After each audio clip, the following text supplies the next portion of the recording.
प्रदीप भाई से प्रणाम। तो आज प्रणाम प्रदीप 84th भाई। वेबिनार है हमारा संडे वेबिनार सत्संग का, और उसमें आप सभी का बहुत बड़ा स्वागत है। और जैसा कि आप जानते हैं, आज का विषय बड़ा महत्वपूर्ण विषय है। आइए आज के वेबिनार का शुभारंभ करें। उससे पहले परम पूज्य गुरुदेव परम वंदनीय माता जी से बहुत बड़ी प्रार्थना, वो हमारा मार्गदर्शन करें, संरक्षण दें, और किसी भी तरह की परिमार्जन की आवश्यकता हो तो उसकी भी कृपा भी बनाए रखें। ऐसी बहुत बड़ी प्रार्थना के साथ गायत्री महामंत्र का मेरे साथ उच्चारण करने की कृपा करें। ॐ भूर्भुवः स्वः तत्सवितुर्वरेण्यं भर्गो देवस्य धीमहि धियो यो नः प्रचोदयात्। ॐ अन्धकारतिमिरान्धस्य ज्ञानाञ्जनशलाकया चक्षुरुन्मीलितं येन तस्मै श्री गुरुवे नमः। सभी को सादर प्रणाम। आज ये जो हमारा अभियान चल रहा है, लगातार एक छोटा सा प्रयास प्रारंभ हुआ था आप सभी के सहयोग से, परम पूज्य गुरुदेव परम वंदनीय माता जी का ये दिव्य संरक्षण में, श्रद्धेय डॉक्टर साहब दीदी का आशीर्वाद से ये प्रक्रिया निरंतर चल रही है। और आज का 84वां मैंने जैसे निवेदन किया, ये वेबिनार है और विषय है पापों से मुक्ति हेतु प्रायश्चित प्रक्रिया। एक ऐसी स्वेच्छा से अपनाई जाने वाली विरोचित साहसिक कदम है जिसके निश्चित सुनिश्चित परिणाम भी मिलते हैं। तो एक बहुत महत्वपूर्ण विषय है आज का, और विषय इसलिए कि गलती मानवीय जीवन है और उसमें गलतियां होती रहती हैं। और गलती हो जाने पर एक व्यवस्था बनी हुई है समाज की तरफ से कि माता पिता से लेकर के ईश्वरीय व्यवस्था तक बनी हुई है कि दंड का विधान भी है ना। माता पिता डांटते हैं, डपटते हैं, कभी कभी पनिशमेंट भी देते हैं। गुरु की छड़ी से हम जो हमारी जो पीढ़ी है वो तो बहुत पिटी भी होगी, है ना। उनका व्यवस्था पंचायत से लेकर के फिर कोर्ट और ये सब जस्टिस की व्यवस्था, कानून व्यवस्था में हम लोग को दंड देने का विधान है। और यहाँ से भी बच गए तो फिर ईश्वरीय व्यवस्था भी है, जहाँ पे दैविक, दैहिक और भौतिक तरह से कहीं किसी भी रूप में दंड की व्यवस्था बनी हुई है।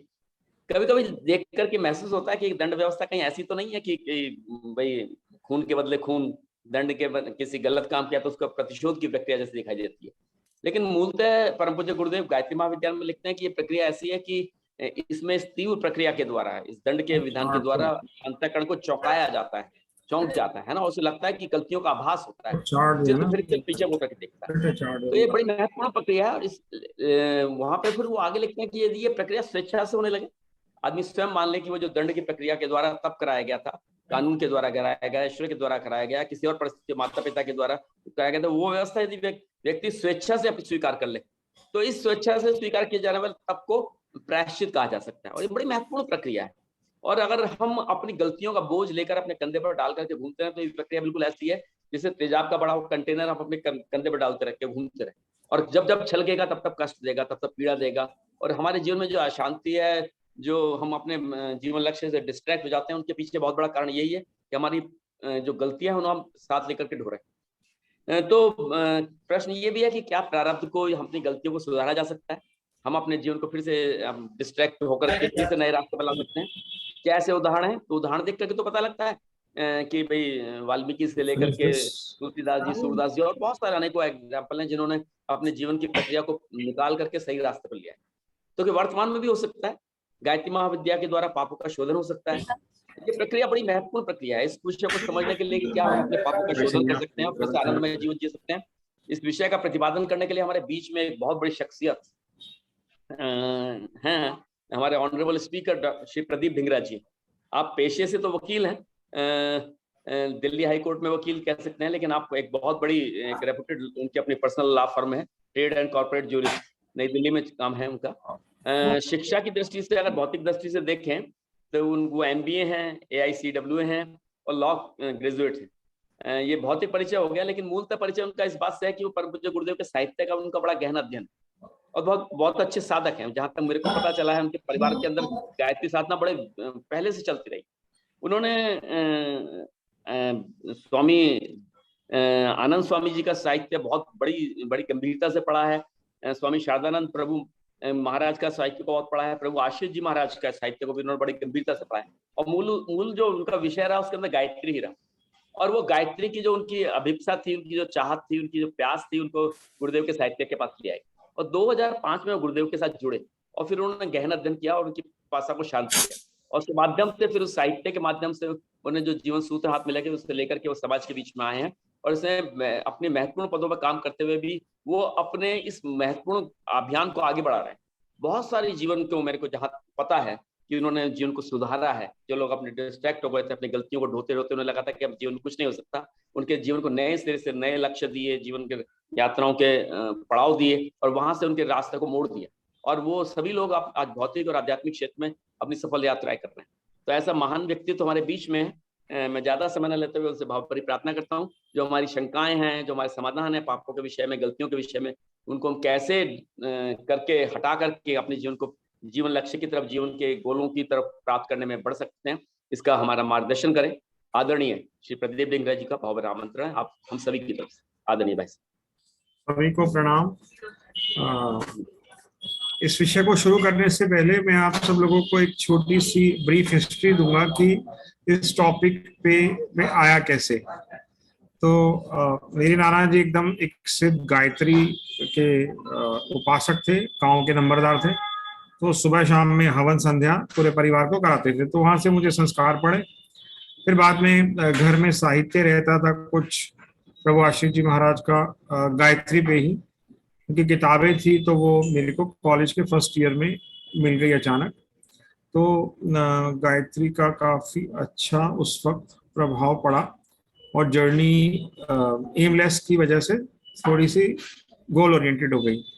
इवेंचुअली उसके बाद 2005 में शांति कुंज पहली बार आना हुआ।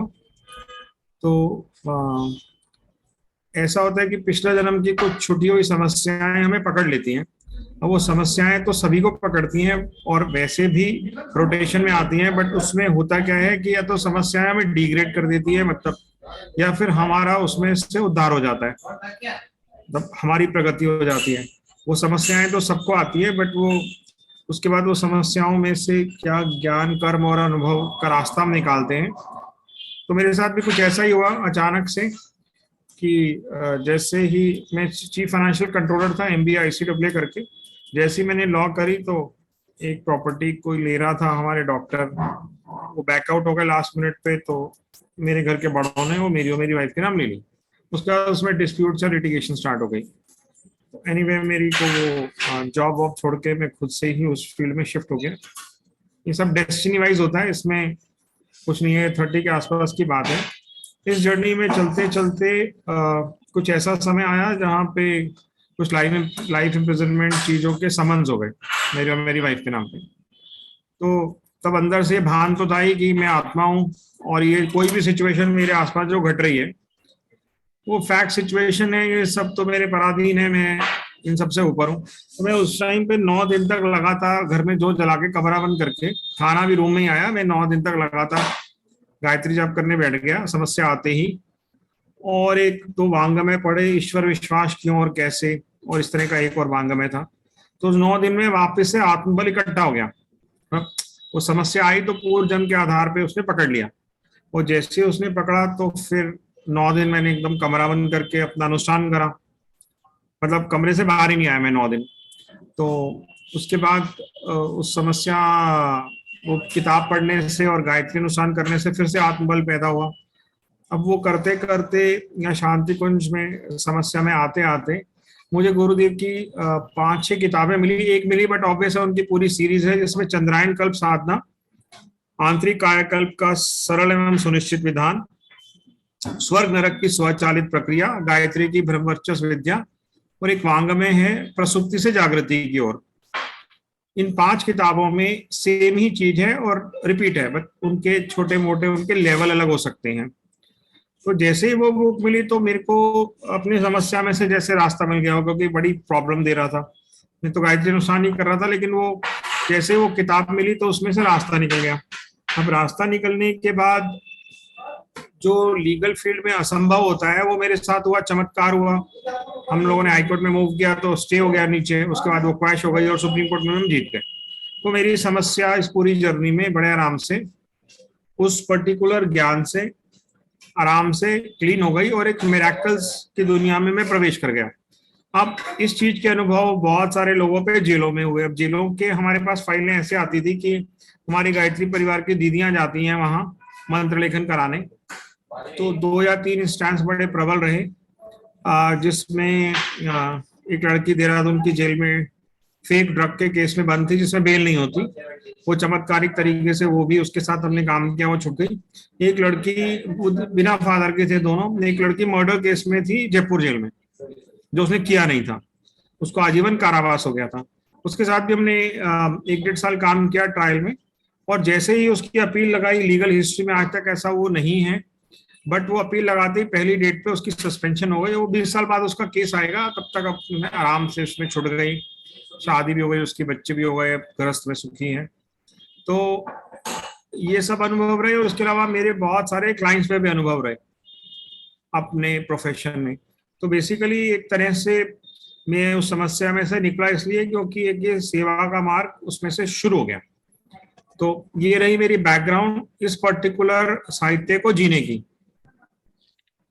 अब हम बेसिकली इसके फंडामेंटल कंसेप्ट पे आते हैं कि ये प्रायश्चित विधान है क्या। प्रायश्चित विधान एकदम ब्रेवरी का, वीरता का विधान है, करेज का विधान है, जिसमें बहुत सिंपल तरीके से हम गिल्ट नाम की चीज को आने नहीं देते। हम सबको अभ्यास करना होता है कि किसी भी समस्या में कुछ भी हो जाए, हमारे अंदर गिल्ट नाम की चीज नहीं आए। क्योंकि सबसे हार्म जो करता है, डैमेज करता है, वो होता है गिल्ट। मेरे से रोड एक्सीडेंट हो गया, फॉर एग्जाम्पल, रोड एक्सीडेंट हो गया और किसी की डेथ हो गई। अब वो होता है कि रोड एक्सीडेंट इमोशनल डिस्टर्बेंस की वजह से होता है, पूर्व जन्म का छुटा हुआ कर्म होता है। तो जैसे ही मैंने उसमें गिल्ट लाया या फियर लाया, तो वो समस्या मल्टीप्लाई हो जाएगी।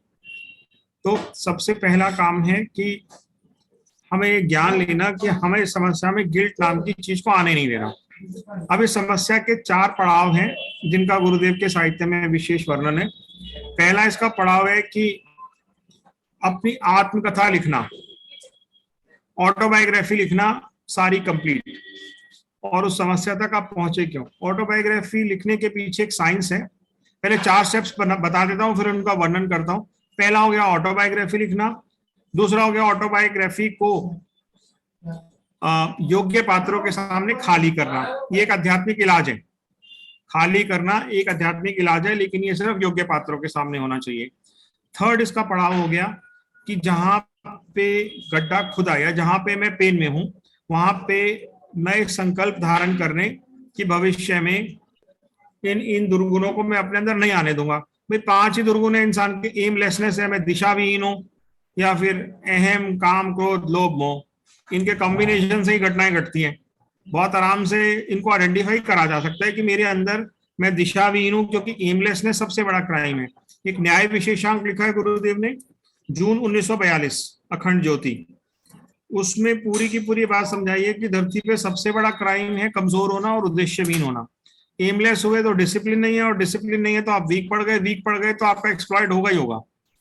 तो बेसिक मेजर समस्या है कि हम वीक हैं, इसलिए हमारा ज्यादा एक्सप्लॉइटेशन होता है या समस्या ज्यादा तकलीफ देती है। तो उसको आइडेंटिफाई करना, अब भविष्य के लिए योजना बनाना पूरी तरह कि वहां से आगे उज्जवल भविष्य में कैसे बढ़े। और इंपॉर्टेंट है कि जिस गड्ढे में मैं हूं, जो खाई पट गई, उस खाई को भरना हर रोज के पुण्यों से। तो बेसिकली फिजिकल वर्ल्ड में काम करना, जो भी समस्या का काम करना है, मेडिकल काम करना है, लॉयर्स के साथ काम करना है, डॉक्टर्स के साथ काम करना है, इमोशनली काम करना है, उस पर काम करना, और साथ में पुण्य उपार्जन के लिए उस पर काम करना। जैसे फॉर एग्जाम्पल एक डॉक्टर का मैं केस कर रहा हूँ। वो डॉक्टर अपनी 36 घंटे की ड्यूटी करके आ रही थी, तो सामने एक स्कूटर वाला रोड क्रॉस कर रहा था, रेड लाइट जंप कर रहा था, तो उसके नीचे आ गया वो, उसकी डेथ हो गई उसी अगले दिन। अब उनको मैंने शांति को भेज दिया, तो 8-9 दिन अनुष्ठान कराने में उसकी इस बीच में 3-4 दिन के बाद डेथ हो गई। तो डेथ होने के बाद हम लोगों ने गुरुदेव के साहित्य में से डिग करा कि जो एक्सीडेंट हुआ ये पूर्व जन्म का छुटा हुआ कर्म होता है। तो फिर उनको ये पूरा के पूरा हम लोगों ने काउंसलिंग करी, तो उनको ये बताया डॉक्टर साहब को कि भाई आप, मतलब लेडी हैं, वो दीदी हैं, वे गायत्री परिवार से जुड़ी हुई हैं, गायनिकोलॉजिस्ट हैं, कि आप अपने प्रोफेशन में, अपने काम में अगर पुण्य कमाएंगी तो आपका गड्ढा भर जाएगा। पिछले जन्म का कोई छुटा हुआ पेशेंट है जो आपने मिसट्रीट करा, उसको तो मरना ही था, बट आपके ऊपर कर्म की छाप इसलिए छोड़ गया। तो जैसे जैसे आप पुण्य उपार्जन करेंगी वैसे वैसे आपका केस डाइल्यूट होता चला जाएगा। तो ये सब गुरुदेव के साहित्य में लिखी हुई है। एक एग्जाम्पल दिया मैंने, तो जैसे कि किसी ने करप्शन से पैसा कमाया, ठीक है, अब करप्शन से पैसा कमाया, उसके ऊपर सीबीआई केस हो गया, वो उसमें तंग पा रहा है, तो उसका बड़ा सिंपल सा उपाय है कि जो पैसा कमाया उसको धीरे धीरे पुण्य कामों में लगा देना और समस्याओं को पूरे साहस से सामना करना। ये किया हुआ कर्म मेरा है और मैं ही इसका सामना करूंगा। तो बेसिकली ये 4 स्टेप्स का प्रोसेस है। पहला, आत्मकथा लिखना। दूसरा, आत्मकथा को शेयर करके मार्गदर्शन लेना। तीसरा, उसमें से भावी भविष्य के अपने गोल्स आइडेंटिफाई करना कि मैं इन उद्देश्यों पे इंटेंसिटी से चलूंगा। और चौथा, चलते चलते उस जगह का पुण्य उपार्जन कर लेना। तो इस सारा के सारा विधान हमारा अमृतवाणी में और प्रसुप्ति से जागृति की ओर में दिया हुआ है। हमारे कुछ बहुत अच्छे साधक और कुछ दीदियां एक चंद्रायन कल्प साधना कराती हैं जो भोजन बेस्ड है, मतलब इसमें खिचड़ी दलिया रखते हैं और नमक चीनी सब छोड़ देते हैं, या फिर वो भोजन के मामले में हर किसी की सेहत को अलाउ नहीं करता है। और दूसरा, अल्टीमेटली इस प्रोसेस को तो चलना ही पड़ता है। भोजन की जो साथ में एक्सपेरिमेंट्स हैं उससे भोजन से हमारी चेतना के स्तर पे दबाव पड़ता है, तो वो चीज एक्सपेडाइट हो जाती है। बट वो भोजन, चंद्रायन कल्प साधना भोजन में नहीं है। चंद्रायन कल्प साधना पुण्योपार्जन की मेन टेक्निक है। अच्छा, तो अब ये वो इसमें ब्रीफ कर दी इस पूरे प्रोसेस की समरी। अब हम इस पूरे प्रोसेस की बारीकी के वैज्ञानिक कारणों का विश्लेषण करते हैं और क्या क्या चीजों को अवॉइड करना चाहिए, और फिर मैं कुछ एग्जांपल्स देता हूं। सबसे पहला है कि जब भी कोई घटना घट जाए किसी भी किस्म की, घर में, परिवार में, मेडिकल फील्ड में, लीगल फील्ड में, व्यवसाय में, सबसे पहला उसका रास्ता होता है उस समस्या का इमोशंस का एस्पेक्ट हटाना। तो उस समस्या के सभी पहलुओं को आत्मकथा में लिख लिया जाए। अब लिखने के पीछे ये नियम है कि हमारी मानसिक मनोभूमि में अगर जो भी विचार हैं हमारे या संस्कार रूप कर लिया, अगर मैं उस जमीन में से उन संस्कारों को बाहर निकाल रहा हूं सनलाइट में, मतलब ज्ञान और विवेक के प्रकाश में मैं आत्मकथा लिख रहा हूं, तो उन विचारों में प्राण होता है। जैसे ही वो विचार बाहर आए तो उन विचारों के प्राणों की शक्ति नष्ट हो जाती है, तो वो विचार तकलीफ देना बंद हो जाते हैं। तो सबसे पहला जो फायदा होता है आत्मकथा लिख के शेयर करने का, उन विचारों से जो पेन हो रही है, जो अनबियरेबल पेन हो रही है, या फिर गिल्ट हो रहा है, या फिर उस समस्या से और मल्टीपल चीजों में डिजास्टर्स इफेक्ट आने वाला है, वो प्रिवेंट हो जाता है। तो आत्मकथा लिखना पहली सीढ़ी है, इसके आगे रास्ता ही नहीं जाता। ठीक है। दूसरा हो गया आत्मकथा को योग्य पात्रों से शेयर करना, और ये सारा का ज्ञान स्वर्ग नरक की स्वचालित प्रक्रिया में लिखा हुआ है, मैंने वहीं से सीखा है। स्वर्ग नरक की स्वचालित प्रक्रिया बुक इतना तक लिखती है कि भाग्य जैसी कोई भी ऐसी चीज नहीं है जिसको जीव, पेज नंबर 33 पे एक पैरा है कि अगर गोली लगे हुए का इलाज हो सकता है, तो भाग्य जैसी कोई ऐसी चीज नहीं है जिसको जीव अपने नए कर्मों से पलट ना सके। तो बेसिकली हमारे भाग्य को, डेस्टिनी मतलब जो पूर्व जन्मों पर संचित जमावड़ा लेके आए हैं, उसको बदलने की साइंस है प्रायश्चित विधान। तो सबसे पहले हमने गिल्ट हटाया, हमने आत्मकथा लिखी, उससे इमोशंस हट गए, उसमें से उसको रीजनेबल तरीके से देखने की समझ पैदा होती है। और आत्मकथा लिखने का सबसे बड़ा रीजन है कि आपकी मनोभूमि में जो विचार और संस्कार हैं, आप उसको सूर्य ज्ञान और विवेक के प्रकाश में बाहर ले आए। जैसे ही आप उसको बाहर ले आए तो उन विचारों की आपको तकलीफ देने की और आगे करने की प्रोडक्टिव पावर नष्ट हो जाती है। ऐसा भी दृष्टांत है कि हमारे ऋषि मुनियों ने ये सिविल प्रोसीजर कोड या क्रिमिनल प्रोसीजर कोड ये सब नहीं, आईपीसी नहीं बनाए थे, तो अंग्रेजों के थोपे हुए हैं। हमारे यहाँ तो गलती हो गई, गोहत्या हो गई, मर्डर हो गई, तो उसको कहते थे कि कंबल लपेट के जाओ, 100 गांव में बता मेरे से हत्या ऐसे हो गई है, आप लोग ये मत करना, और पुण्य उपार्जन के लिए उसको भेज देते थे। तो हत्या हो गई तो उसमें भी दंड विधान नहीं था, हत्या हो गई तो उसको अपनी गलती स्वीकार करके उसको पुण्योपार्जन में लगा देते थे, जिसमें हमारे पास महर्षि वाल्मीकि का बहुत बड़ा एग्जाम्पल है। उन्होंने लूट करते हुए कई लोगों को मार दिया, उसके बाद उस एनर्जी को, उस गड्ढे को उन्होंने अनाथ आश्रम खोल के समाज में जो बिना माँ बाप के बच्चे थे उनको उस आश्रम में पाल दिया। तो उन्होंने उस एनर्जी को, जो उन्होंने गड्ढा खोदा था क्रोध का या अपने अहम का या स्वार्थ का, उस गड्ढे को अपने पुण्यों से पाट दिया, तो हिसाब बराबर हो गया। तो वो दुनिया में उस कर्म का फल मिट जाता है। तो वकील, लॉ या फिर मेडिकल हिस्ट्री या एलिमेंट्स, ये सारी की सारी प्रारब्ध जनित अपने आप क्योर हो जाती हैं। तो सबसे पहला स्टेप रहा कि हमें आत्मकथा क्यों लिखनी है, क्योंकि विचारों में प्राण शक्ति होती है। संस्कारों में जब हम लिखते हैं तो वो विचार मनोभूमि से बाहर, जमीन से बाहर आ जाते हैं, सूर्य के प्रकाश में आ जाते हैं, और उनकी तकलीफ देने की पावर या डैमेज करने की पावर चली जाती है। सबसे बड़ी समस्या होती है कि हमारे चेतना में जो विचार छुपे हुए हैं या संस्कार बन गए कर्म के, वो हमें तकलीफ देते हैं। दूसरा इसका पक्ष है इसको खाली करना। अब खाली करने के लिए गुरुदेव ने उसमें एक वाक्य लिखा है, खाली करने के पीछे हमें दृष्टांत दिए हैं कि खाली करना एक आध्यात्मिक उपचार है, एक गारंटेड सॉल्यूशन है, एक क्योर है स्पिरिचुअल बॉडी का। लेकिन खाली उसके सामने किया जाए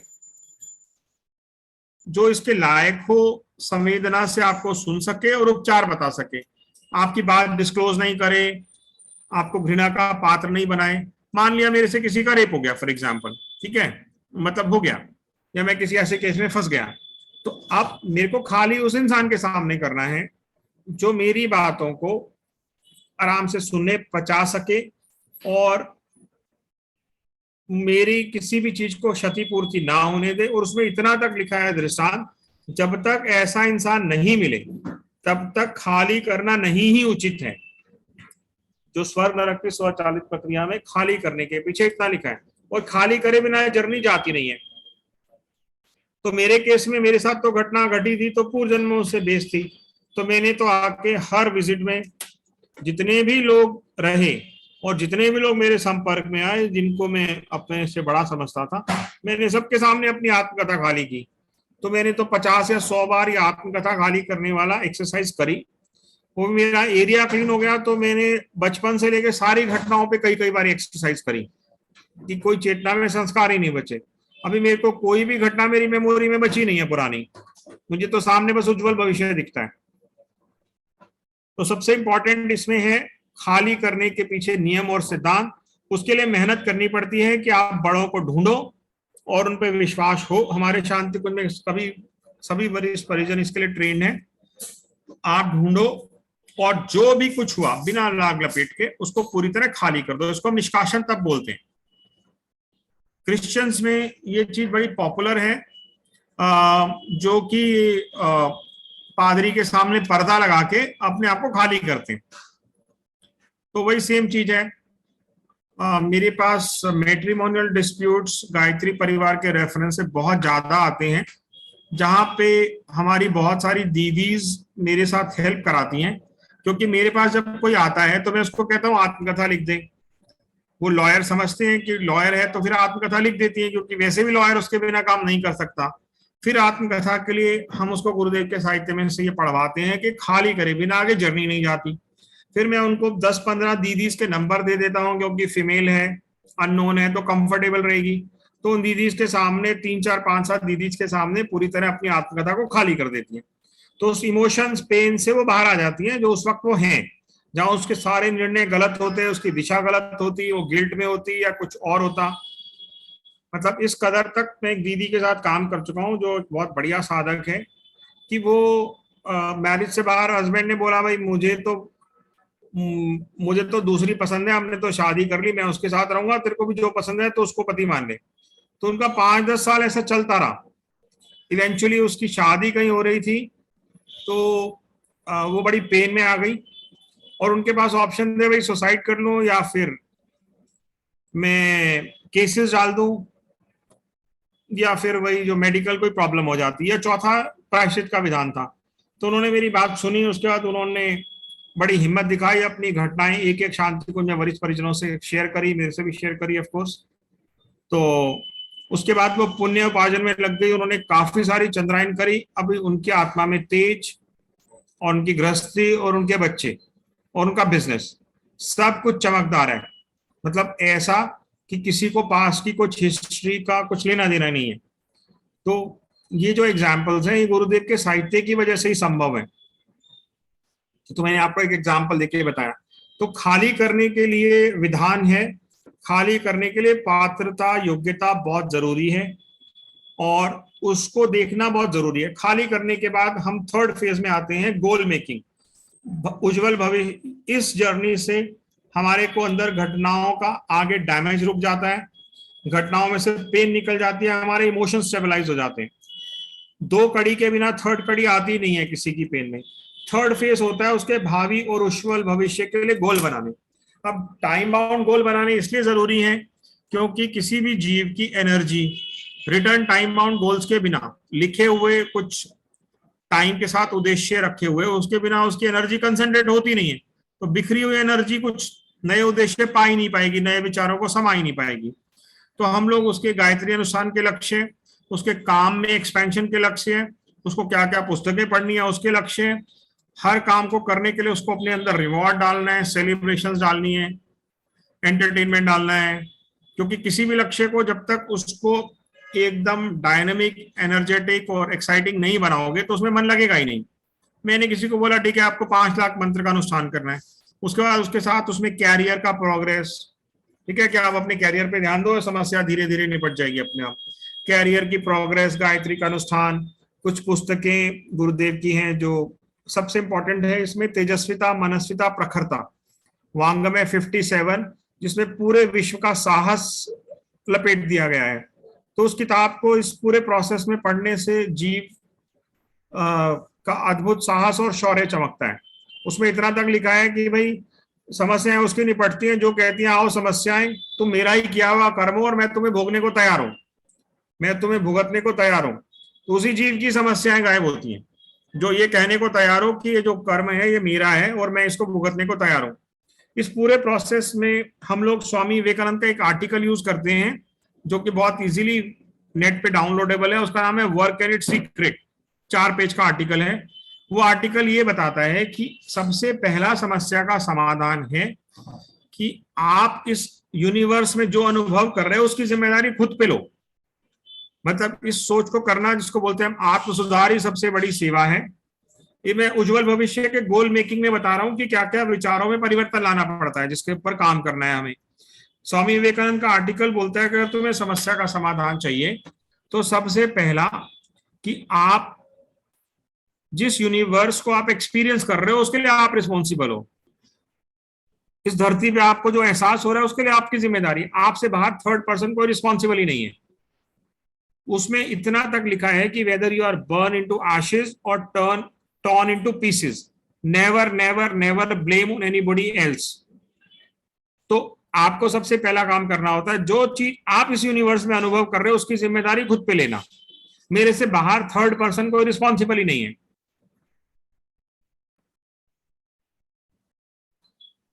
तो जैसे ही हम ये बिलीफ सिस्टम को स्वामी विवेकानंद पे फेथ रख के या गुरुदेव की बुक रख के कि आत्म सुधार ही संसार की सबसे बड़ी सेवा है, हम अपने जो अनुभव हो रहे हैं उसकी जिम्मेदारी अपने पे लेते हैं और बाहर के दोष व्यक्ति हटाते हैं, इसने किया या उसने किया या इसने किया। तो फिर समस्या का उज्जवल भविष्य क्रिएट होना निश्चित और गारंटीड है। उसके बाद फिर हम स्ट्रेंथ पैदा करते हैं कि उसके गायत्री अनुष्ठान के गोल बनाए, उसको फाइनेंशियल इंडिपेंडेंस के गोल बनाए, उसके कैरियर और वर्क के गोल बनाए, उसके लिए पुस्तकें हो इसको कौन कौन सी पढ़नी है। फिर उसको रिवॉर्ड डालने हैं, भाई हर वीकेंड पे आप घर में कुछ नया कुक करो, वॉक करने जाओ, नई जगह ट्रेवल करो। क्योंकि जो आप मेहनत कर रहे हो, अगर आप उस मेहनत में उज्जवल भविष्य के जो बीजारोपण कर रहे हो, उज्जवल भविष्य के बीजारोपण में अगर छोटे छोटे रिवॉर्ड्स नहीं डालेंगे तो फिर उसमें से इंटरेस्ट करेगा, आप चाह के भी नहीं कर पाओगे उसको लंबा। जरा सी समस्या निपटी आप वापस अपने रूटीन में। तो नए विचारों के बीज बोने के लिए उसको बहुत ही आनंदमय बनाना पड़ता है, उसमें सेलिब्रेशन, एंटरटेनमेंट और रिवॉर्ड डाल के कि मैंने इस हफ्ते ये लक्ष्य पाए तो इस लक्ष्य के लिए मैं अपने आप को ये रिवॉर्ड दूंगा। ठीक है, मतलब ये नए गार्डन में 2 घंटा वॉक करके आऊंगा, कुछ भी नया, क्योंकि नएपन डालने से ही उसमें जोश पैदा होता है। हम लोग ऐसे करते हैं कि हम बंगला साहिब गुरुद्वारा जाएंगे, इस संडे को जू में जाएंगे, इस संडे महर्षि अरविंदो आश्रम जाएंगे। तो हम लोग अपनी हर चीज में बहुत बढ़िया से नए नए डायनेमिक रिवॉर्ड डालते हैं नई चीजों को अपनाने के लिए। घर में नई नई कुकिंग करेंगे, मोटिवेशनल वीडियो देखेंगे, कुछ भी चीज जो नयापन लाती हो, नई जगह ट्रेवल करेंगे, कुछ भी चीज जो नयापन लाती हो उसको हम अपने काम के साथ, असाइनमेंट्स के साथ और इस पूरे प्रोसेस के साथ लिंक कर देते हैं। उससे वो जो मेरे को उज्जवल भविष्य की संरचना करनी है और पास से निकलना है वो बहुत आसान हो जाता है।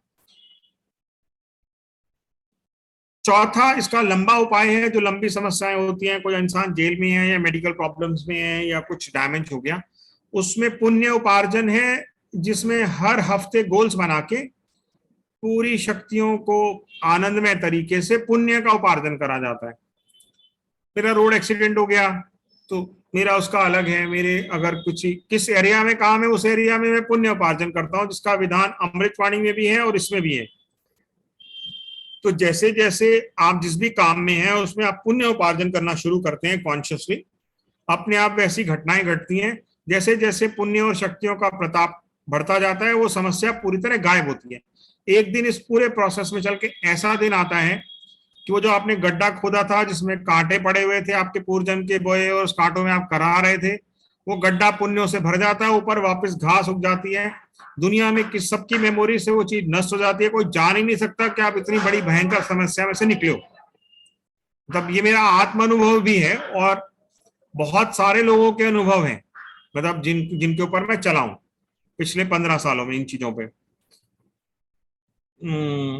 तो बेसिकली हमारी जो जर्नी है प्रायश्चित विधान की, उसके 4 कदम हैं। आत्मकथा लिखना, आत्मकथा खाली करना, उसके बाद उज्जवल भविष्य की योजनाएं बनाना, उस पर्टिकुलर समस्या के लिए प्रैक्टिकल वर्ल्ड में जो करना है वो करना, अपने काम में प्रोग्रेस, ग्रोथ, गायत्री अनुष्ठान और स्वाध्याय और रिवॉर्ड सेलिब्रेशन, इन सब का कॉम्बिनेशन बना के उस जर्नी को पूरे समय के साथ, पूरे जोश के साथ चलना। पुण्य उपार्जन होता जाएगा, स्वाध्याय होता जाएगा, गाइडेंस मिलती जाएगी और वो समस्या आपसे छोटी पड़ती हुई चली जाएगी और एक दिन उस समस्या गड्ढा जिस दिन पुण्यों से भरा पता भी नहीं चलेगा, वो समस्या जड़ से उठ गई। तो समस्या बेसिकली एक वरदान साबित होती है। इसके बारे में गुरुदेव की काफी सारी किताबें हैं जो अनपब्लिश्ड हैं। कठिनाई को मित्र नहीं शत्रु नहीं मित्र समझिए। तो जो कठिनाइयां हैं वो किसी भी जीव की जर्नी के लिए हैं। अब मेरे साथ जो समस्याएं हुई, अब मेरे को मेरा अपोजिट साइड वाला मिलता है जिसने हमारे घर पुलिस भेजी, पत्थर फेंकवाए, मुकदमे डाले, समन्स कराए। अब मुझे मिलता है, मैं उसको बोलता हूँ, लंच पे बैठते हैं हम सेटलमेंट के लिए, तो मैं उसको बोलता हूँ कि भाई मैं तो तेरे लिए बहुत थैंकफुल हूँ, क्योंकि ना तो हनुमान जी की पूंछ में आग लगाता ना लंका जलती। मैंने कहा कि भाई तूने मेरे ऊपर मुकदमे डाले इतने सारे, उसकी वजह से मेरी वकालत चमक गई और अध्यात्म में प्रगति हो गई। तो इतनी सारी जो अभ्यास हुआ, जो इतनी सारी चीजों का हुआ, तो उस एडवर्सिटी की वजह से ही वो सारी की सारी चीजें ब्लिस या पैराडाइज में कन्वर्ट हुई। तो जो आज मुसीबत दे रहा है वो जरूरी नहीं आपका दुश्मन है, वो आपको उन शक्तियों के पाथ पे ले जा रहा है। अगर आप ज्ञान अर्जित कर रहे हैं और स्वभाव बना रहे हैं, वो आपको बहुत ही ब्लिसफुल लाइफ में ट्रांसफॉर्म कर देगा। तो समस्याओं के 2 रूप होते हैं, आपने उसमें कुछ नहीं करा तो आपका पतन करा के गिरा देगी, समस्या को तो वैसे भी निपटना है, आपको भुगता के निपटा देगी। भाई सफरिंग आएगी तब भी वो समस्या निपट जाएगी जब आपकी सफरिंग पूरी हो जाएंगी उसमें से। दूसरा तरीका है वीर बन के उस समस्याओं में से पुण्य उपार्जन करके और अपने आप को शक्तिशाली बना के निकलना, ये भी उस समस्या का एक निदान है। उस समस्या में से क्या ज्ञान पाना है और उसको अभ्यास में कैसे उतारना है, वो ज्ञान पाया और अभ्यास में उतरा और समस्या खत्म। पूरी के पूरी हमारी प्रोग्रेस की जर्नी समस्याओं में से ही निकलती है, दूसरा कोई रास्ता बना ही नहीं है प्रगति का। तो ये हमारा 4 स्टेप्स का प्रोसेस हो गया। इसमें काफी सारी हमारी दीदियां, स्पेशली एक रेखा दीदी हैं जो चंद्रायन कराती हैं कोटा में, और भी हमारी बहुत सारी दीदियां हैं जो चंद्रायन कराती हैं। बट वो चंद्रायन इस प्रोसेस का इतना हिस्सा कराती हैं कि उसमें खाना क्या है और अनुष्ठान कैसे करना है। मैं जो ये बता रहा हूं, मैं उसका बहुत ही व्यवहारिक पक्ष बता रहा हूं, जो मैंने अनुभव करा है कि बेसिकली पुराने विचारों को त्याग के नए विचारों को पाना और पुराने गड्ढे को पुण्यों से भर के उसमें से मुक्त होकर शक्तिशाली बनने का नाम प्रायश्चित विधान है। इसमें मर्डर हो गया, रेप हो गया, मेडिकल एक्सीडेंट हो गया, एक्सीडेंट में किसी की डेथ हो गई, घर में कलेश हो गया, व्यापार में परेशानी हो गई, व्यापार में धोखाधड़ी हो गई, हर समस्या का इलाज इस प्रायश्चित विधान में है। एक्चुअली ये प्रायश्चित विधान नहीं है, ये शक्ति गैदरिंग ड्राइव है, स्ट्रेंथ गैदरिंग ड्राइव है। जब प्रायश्चित विधान को हम उलट कर दें, अब इसमें सावधानियां ये रखनी पड़ती हैं। नंबर 1 कि गिल्ट नाम की चीज नहीं आनी चाहिए। इसके लिए कोई भी इंसान आराम से गूगल पे जाकर रिसर्च कर सकता है और देख सकता है guilt is a harmful emotion. तो सबसे बड़ी समस्या जो आती है, जो पेन को या उसको मल्टीप्लाई कराती है, वो होती है गिल्ट। कुछ भी घटना घट गई, वो घटना के पीछे हमारा प्रारब्ध था, कर्म था, अब जो भी था, तो घटना घटी तो आराम से शांत होना चाहिए कि घटना घटी तो मेरा कुछ कल्याण लिखा है और उस कल्याण में मुझे नए ज्ञान का द्वार खुलेगा, मुझे नई प्रगति होगी, मुझे नए एरिया मिलेंगे। तो उस घटना को समस्या समझने की जगह उसमें से ज्ञान का मार्ग तलाश करना चाहिए कि भगवान की क्या इच्छा है कि मैं इसमें से क्या ज्ञान पाऊं। तो मैंने तो अपने मोबाइल में एक ईमेल खोला हुआ है स्पेशली। हर रोज मेरी जिंदगी में जो भी घटनाएं घटती हैं, मैं ईमेल में अपने आप को ऑडियो डिक्टेशन देता हूं कि इस घटना में what God wants me to learn new. तो उस घटना में मैं फीडबैक नोट बनाता हूँ, एक एक बार, दो बार, तीन बार, चार बार। एक एग्जाम्पल देता हूं, मैंने एक लॉयर कुलीग का केस कर दिया। वो लॉयर कुलीग ने जीतते ही उसके बाद मेरा फोन उठाना बंद कर दिया। मुझे बड़ी पेन हुई क्योंकि फ्री में काम करा, उनके लिए पैसे लिया होता तो मुझे पेन ही नहीं होती। तो जब उन्होंने फोन उठाना बंद कर दिया तो मैंने उनमें दोष नहीं देखा, मैंने देखा कि भगवान क्या चाहता है कि मैं इसमें से क्या सीखूं। तो मैंने अपने आप को नोट्स लिखने शुरू करे कि अयोग्य पात्रों के ऊपर अपना समय, एनर्जी और संपदा को व्यर्थ नहीं गंवाना चाहिए। तो मेरे को बहुत सारा मैंने ज्ञान ले लिया। उसके बाद उस ज्ञान की वजह से जबरदस्त अगले 2 साल में फायदा हुआ। तो वो जो घटना घटी, जो मुझे हर्ट हुआ या पेन हुआ, उस पेन को मैंने फीडबैक नोट बना के अपने भविष्य जीवन को उज्जवल कर लिया। ना तो मैंने उनमें कुछ दोष देखे, ना मैंने उन्हें पलट के कुछ कहा, ना मैंने उनको उस धोखाधड़ी के लिए या उसके लिए उनको कुछ कर्ज किया या कुछ किया। मैंने सारा जोर अपने आप को चिट्ठी लिखने में लगा दिया कि मुझे इसमें से सीखना क्या है। तो जैसे ही मेरी सीख पूरी हुई, उस घटना का प्रभाव खत्म हो गया और मेरे भविष्य के जीवन में अभी भी क्या और अगले जन्मों में भी वो घटनाएं घटने की संभावना ही खत्म हो गई, क्योंकि उस घटना का पर्पस था मेरा डिग्रेडेशन, या मैं पेन में होता और उनसे बदला लेने उतर जाता, मुकदमे डाल देता उनके ऊपर, दूसरी साइड से मिल जाता, कुछ भी कर लेता। लेकिन उस घटना में से मैंने स्ट्रेंथ पैदा कर ली कि मुझे इसमें से सीखना क्या है, अपनी स्ट्रेंथ क्या पैदा करनी है। तो मुझे लगातार अपने आप को 40, 50, 60, 70, 80, 90, 100 के आसपास मेल लिखनी पड़ती है जब तक उसकी वाइब्रेशन खत्म ना हो जाए। तो इसका बहुत आसान तरीका है कि उस पर्टिकुलर टॉपिक की बुक्स ढूंढ के और अपने आप को लगातार लॉजिक और रीजंस की ईमेल लिखते रहो। लिखो, चिट्ठी लिख लो, या अपने आप को ऑडियो डिक्टेशन दे दो, एक ईमेल खोलो, अपने आप को मोबाइल से ऑडियो पे डिक्टेशन दे दो कि what God wants me to learn. तो लर्निंग के पॉइंटर उसमें अपने आप को घूमते घूमते, वॉक करते करते डिक्टेशन दे दो। उस घटना का प्रभाव बहुत ही पॉजिटिव तरीके से खत्म हो जाता है। तो इसमें जो सावधानी है वो पहला, अयोग्य पात्रों के सामने शेयर करने से नुकसान होता है। मोस्टली लोग जो गलती करते हैं वो अपने घर में किसी को बता देंगे या पुलिस को बता देंगे या कहीं और बता देंगे, वो उसका और फायदा उठाता है। गुरुदेव के अमृतवाणी में लिखा है कि हमें हजारों घटनाएं याद हैं जहां महिलाओं से उनके पति ने कसम खाकर उगलवा दिया कि उनसे क्या क्या गलती हुई। ये अमृतवाणी के चैप्टर 3 में लिखा है, 3.1 पे। और उसके बाद उनकी जिंदगी में ऐसी दुर्गति करी कि वो बेचारी पछताती रही कि हम पति को सच नहीं बताते तो फायदे में रहते। तो गुरुदेव ने लिखा है कि बेटा, दुनिया बड़ी पाजी है, आपको ये करना ही नहीं चाहिए। आप हर किसी से अपने दिल की बात कहते फिरें। गलती हो गई तो ये नहीं है, फॉर एग्जाम्पल किसी फीमेल से गलती हो गई तो उसको ये स्ट्रिक्टली बार्ड है कि वो जाके अपने पति को बताए या शेयर करे या वो करे।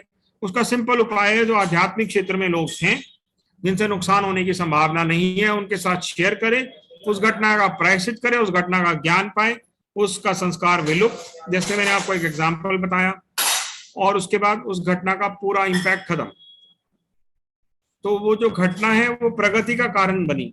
तो अयोग्य पात्र, चाहे वो पति हो, भाई हो, पत्नी हो, अयोग्य पात्र से किसी भी कीमत पे अपनी घटनाओं को शेयर नहीं करना चाहिए। ये सबसे पहला चीज है, सावधानी। और ये स्वर्ग नरक की स्वचालित प्रक्रिया में लिखी हुई है।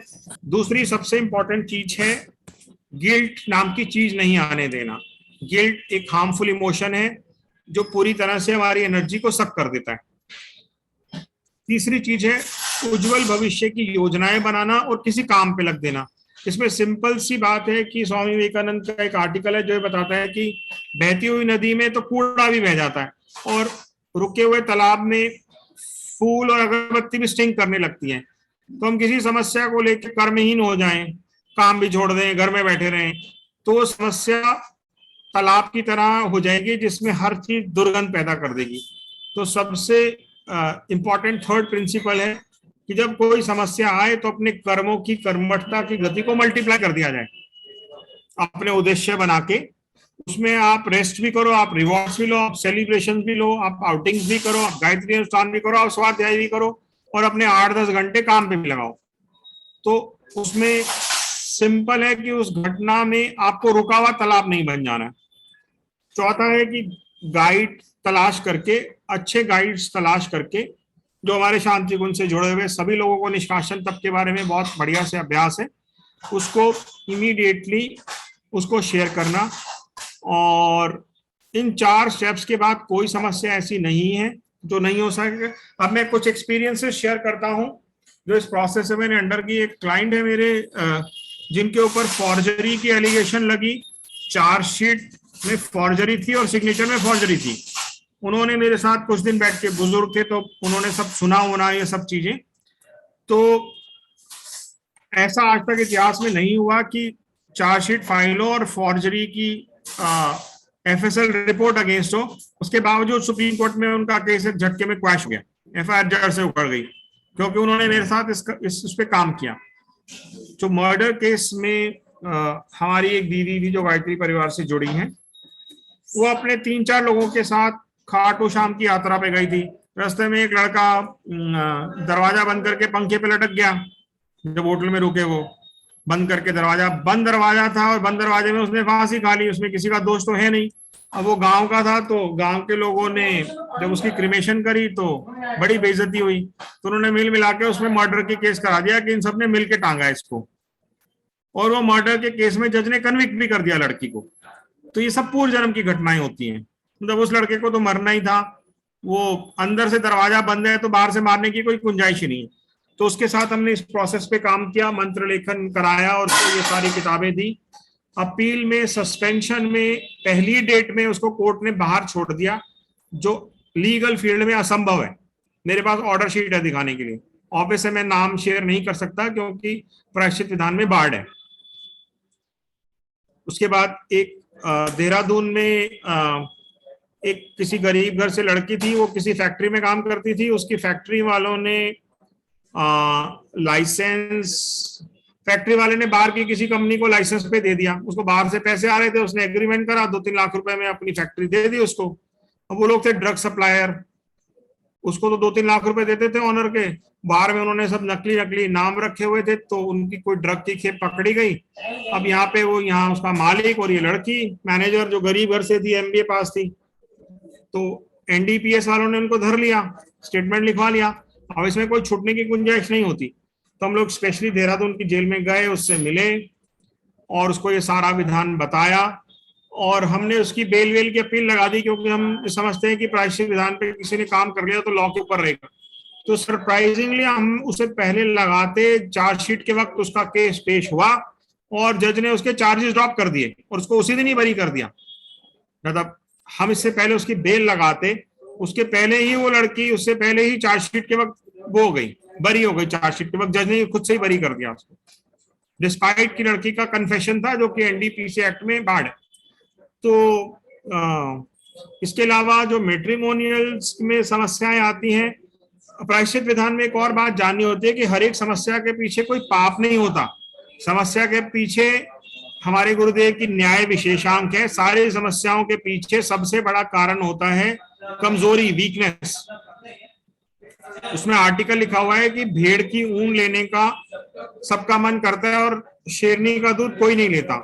उसमें लिखा है कि अगर आप वीक हो तो समस्या 7 समुंदर पार से भी आपको एक्सप्लॉइट करने आएगी। तो मेरे पास जब गायत्री परिवार की कोई दीदी आती है मैट्रिमोनियल डिस्प्यूट्स में, मैं उसको न्याय विशेषांक के आर्टिकल निकाल कर प्रिंट देता हूँ और मैं इसको सीधा बोलता हूँ कि भाई आपको तो एक्सप्लॉइट होना था, आप यहाँ नहीं होती तो किसी और घर में एक्सप्लॉइट होती।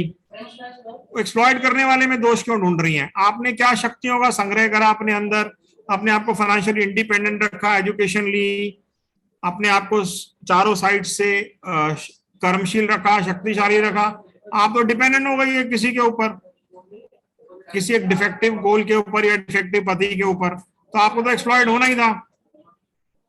तो ये सारी बातें न्याय विशेषांक में बहुत गहराई हुई है। तो प्रायश्चित का सबसे बड़ा सिद्धांत है शक्तियों का संग्रह। प्रायश्चित विधान का मतलब गिल्ट नहीं है। न्याय विशेषांक में सबसे ज्यादा समस्याओं की जड़ कमजोरी, क्योंकि कोई जीवन में उद्देश्य नहीं है, उस उद्देश्य विहीनता से कमजोरी, डिसिप्लिन नहीं है, कमजोरी, और कमजोरी से एक्सप्लॉइट करने वाला कहीं से भी पहुंच के रहेगा। तो इसलिए आप उनको बहुत ज्यादा हेल्प नहीं कर सकते अनलेस वो अपने लिए स्टैंड लेना सीखें। कोई उठा के उनकी समस्या हम वकील में, वकालत में या स्पिरिचुअल में या गायत्री अनुष्ठान करा के हम उसकी समस्या का समाधान नहीं कर सकते। गायत्री अनुष्ठान से उसका मनोबल बढ़ता है, वो समस्या से ऊपर बड़ी हो जाती है। बट समस्या का जड़ है उसकी कमजोरी, उसके उद्देश्य विहीनता, उसकी dependency, financial dependency, psychological dependency, emotional dependency. आप किसी के ऊपर डिपेंडेंस हो गए तो आपको एक्सप्लॉइट करेगा ही ना। भाई ये हस्बैंड नहीं करता, कहीं और शादी होती तो वो करता, वहां नहीं होती तो कोई और एक्सप्लॉइट करता, मतलब घर में रुकती तो भैया भाभी एक्सप्लॉइट करते, तो उसको तो एक्सप्लॉइट होना ही होता है। तो ये बात न्याय विशेषांक में है। तो हमारे लिए सबसे इंपॉर्टेंट है, सफरिंग का मेन रीजन है एमलेसनेस, उद्देश्य विहीनता। उसके बाद घटनाएं आती हैं जिसमें हमसे गलतियां हो गई या हमसे कुछ बुरा हो गया। तो सफरिंग का मेन रीजन है, सबसे बड़ा 80-90% रीजन होता है उद्देश्य विहीनता और वीकनेस। उसका रास्ता होता है कि शक्तियां इकट्ठी करना और साहसी बनना। हर अन्याय अनीति जो आपको सफर करा रही है उसमें प्रायश्चित करके और गिल्ट की बातों से नहीं होता। फिर दूसरा ये हो गया हमारा, दूसरा भी अगर हमें प्रायश्चित भी करना है तो भी ब्रेवरी का मार्ग है, वो भी अपने आप में पुराने विचारों को, संस्कारों को क्लीन करके शक्तिपथ का संचय करना है। तो पहले मेरे को भगवान ने समस्याएं पहुंचाई पूर्व जन्म के कर्मों के आधार पे, फिर उन समस्याओं में से ज्ञान का मार्ग मिला, ज्ञान का अनुभव हुआ, फिर अनुभव दूसरों के साथ शेयर करने को मिला। अब गायत्री परिवार की बहुत सारी दीदियों के साथ में टाई अप है। कोई मेरे पास समस्याएं आती हैं तो मैं उनको उनके नंबर दे देता हूं, उनके साथ उसको खाली कराने का काम करते हैं, निष्कासन का। उसके बाद हम लोग 4 स्टेप्स में काम करते हैं। तो बेसिकली प्रायश्चित विधान आत्मबल बढ़ाने की और उद्देश्यपूर्ण जीवन जीने की और शक्ति पथ के संचय पर चलने की साइंस है, बजाय कि गिल्ट रखा जाए। एक और इसमें चौथी चीज बहुत ध्यान रखने योग्य है कि प्रसुप्ति से जागृति की ओर और तेजस्विता, मनस्विता, प्रखरता में गुरुदेव ने चैप्टर 6 में बहुत बढ़िया सा एक आर्टिकल लिखा है, जिसमें लिखा है कि प्रायश्चित की अधिकता मनोबल गिरा देती है, आपको दीनहीन पराधीन बना देती है। तो प्रायश्चित करते हुए ये बात ध्यान रखी जाती है कि उसको अधिकता से नहीं करना।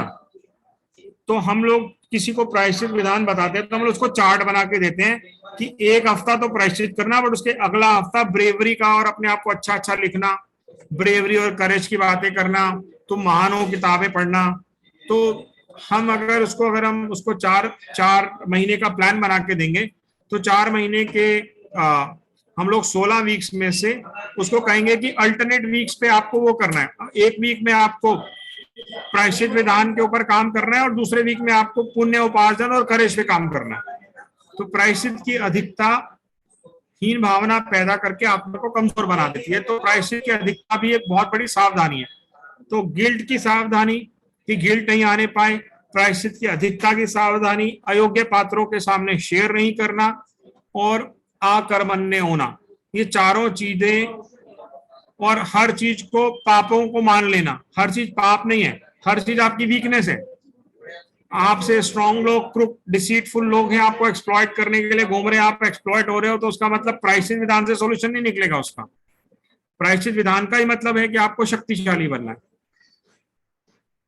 मैंने सभी अनुभव और सभी बुक्स इस मामले में शेयर कर दी। मेरे पास कुछ चार्ट्स बने हुए हैं और मैं वापस जाऊंगा होली के बाद, तो मैं अगले सैटरडे को वो चार्ट वापस भेजूंगा। सभी को धन्यवाद।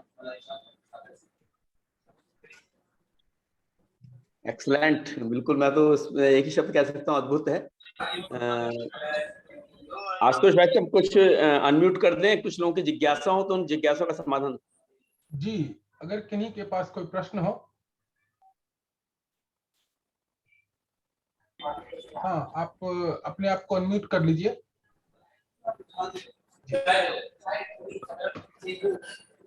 प्रदीप भैया, मैं हरी बोल रहा हूँ, पुणे महाराष्ट्र से।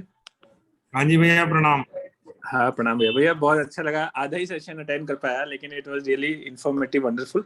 इसका रिकॉर्डिंग कहीं पे मिल सकता है क्या, अगर आप यूट्यूब पे अपलोड करके शेयर करें? जी जी जी यस जी, यस, जी। ये हमारा एक चैनल है, स्पिरिचुअलिटी न्यू एरा, उस पर आप जाएंगे आप तो... चैट में डाल दीजिए, हम चैनल कॉपी कर लेते हैं, ठीक है? जी बिल्कुल।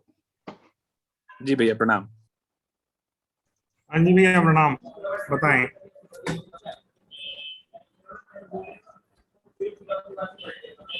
हाँ, अगर और भाई जो कोई प्रश्न हो। एक निवेदन करना था प्रदीप भाई आपसे। हाँ जी, बताएं। एक तो जो आपने जो ये 4 पेज का आर्टिकल जो विवेकानंद जी का बताया था, और एक वो जो न्याय खंड की आप बात वर्क कर एंड रहे it secret, work and it secret है स्वामी विवेकानंद का, जो हमारे गुरुदेव की बुक है। आत्म सुधार ही इसकी संसार की सबसे बड़ी सेवा है।